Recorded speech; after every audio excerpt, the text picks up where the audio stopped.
വിഴിഞ്ഞത്തെ John Mathews, അഞ്ചുതെങ്ങിലെ Shijin, നീണ്ടകരയിലെ Gautam Krishna, ആലപ്പുഴയിലെ പുഷ്പഗതൻ, ഇവരെവിടെ സർക്കാരെ? അവിടെ ശരിയായി പ്രവർത്തിച്ചിട്ടില്ല എന്ന കാര്യത്തിൽ യാതൊരു തർക്കവുമില്ല. കൃത്യമായിട്ട് തെരച്ചിലിന് വേണ്ടിയിട്ടുള്ള ഒരു സംവിധാനങ്ങളും ഈ 8 ദിവസവും കാര്യക്ഷമതയോടെ പ്രവർത്തിച്ചിട്ടില്ല എന്നുള്ളത് തന്നെയാണ് വാസ്തവം. 2 ആഴ്ചക്കിടെ 11 ജീവനാണ് സർക്കാരിന്റെ അനാസ്ഥ മൂലം പൊലിഞ്ഞത്. രക്ഷാപ്രവർത്തനമില്ല, ആശ്വാസ വാക്കുകളില്ല, മറൈൻ ആംബുലൻസുകളില്ല, കാലാവസ്ഥാ മുന്നറിയിപ്പില്ല, കടലിലേക്ക് അയച്ച ബോട്ടുകളിൽ ഡീസൽ പോലും അടിച്ചിട്ടില്ല. ഓരോ കാര്യങ്ങളെ കുറിച്ചും ചോദിച്ചപ്പോഴത്തേക്ക് എന്റെ അടുത്ത് അവരിപ്പോഴാണ് ഡിമാൻഡ് ചെയ്തതെന്ന്. അപ്പൊ ഡിമാൻഡ് ചെയ്യുമ്പോൾ മാത്രമുള്ള അന്വേഷണ സൗകര്യങ്ങളെ നമുക്കുള്ളതെന്നാണ് ഞാൻ ചോദിക്കുന്നത്. ഒരമ്മ ഈ ഒരു 3 പേരെ നഷ്ടപ്പെട്ട ഒരു വീട്ടിൽ നിന്ന് ഒരു അമ്മ വന്ന് 7ാമത്തെ ദിവസം ഡിമാൻഡ് ചെയ്തപ്പോൾ മാത്രമാണ് നമ്മുടെ ഭരണകൂടം ഉണർന്നെന്നുള്ളതാണ് ഞാൻ ചിന്തിക്കുന്നത്. എനിക്ക് ഭ്രാന്ത് പിടിക്കുന്നു. രേഷ്മയെ നോക്കൂ, അച്ഛനെയും ഭർത്താവിനെയും കടലെടുത്തു. ഒപ്പം പോയ മകനെ 9 ദിവസമായി കാണാനില്ല. കരഞ്ഞ് കണ്ണീർ വാർത്ത് വീട്ടിലിരുന്നാൽ മകനെ ആരും കൊണ്ടുതരില്ല.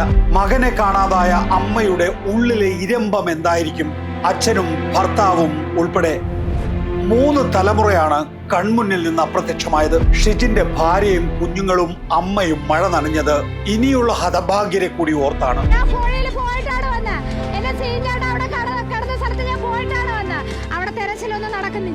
ഈ കുഞ്ഞുങ്ങൾ മഴ നനയുന്നത് നമുക്ക് കൂടി വേണ്ടിയാണ്.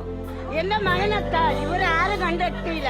ഈ ഗവൺമെന്റ് ആരും കണ്ടെത്തിയില്ല. എന്റെ മകനെ ഇവർ തിരക്കേറിയില്ല. എന്റെ മകനെത്താ.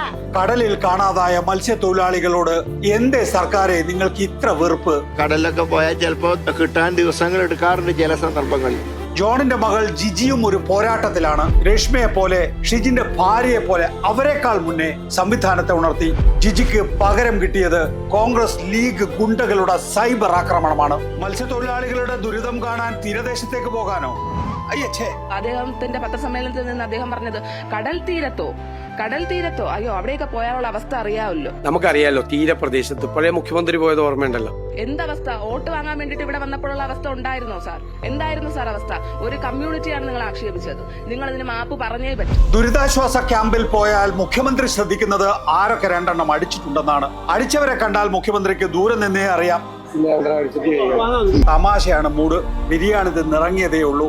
ഫിഷറീസ് മന്ത്രിക്ക് എന്തെങ്കിലും അറിയുമോ? ആ വകുപ്പിനെ കുറിച്ച് എന്തെങ്കിലും? ഫിഷറീസ് മിനിസ്റ്ററിന് ഈ ഫിഷിംഗ് ഡിപ്പാർട്ട്മെന്റിനെ പറ്റിയോ അല്ലെങ്കിൽ ഈ ഫിഷിങ്ങിനെ പറ്റിയോ എന്തെങ്കിലും അറിയാമോ? അതാണ് എന്റെ ചോദ്യം. പ്രക്ഷുബ്ധമായ ഉൾക്കടലിൽ മീൻ പിടിക്കാൻ പോകാൻ നൈസർഗികമായ കഴിവ് വേണം. അങ്ങനെ ഒരു കഴിവുള്ള ഇവരല്ലേ നമ്മുടെ താങ്ങും തണലും? മത്സ്യത്തൊഴിലാളികളല്ലേ നമ്മുടെ സൈന്യം? ISRO, നിങ്ങൾക്ക് റോക്കറ്റ് വിക്ഷേപിക്കാൻ കുടിയൊഴിഞ്ഞു തന്നവരാണ് മത്സ്യത്തൊഴിലാളികൾ. ശാസ്ത്രം പകരം ഇവർക്ക് എന്താണ് നൽകിയത്? നൽകിയ മുന്നറിയിപ്പ് കൂടി അവഗണിച്ച സർക്കാരിന്റെ നിസ്സംഗതയും കൂടിയാകുമ്പോ നമ്മളൊക്കെ മനുഷ്യരാണോ?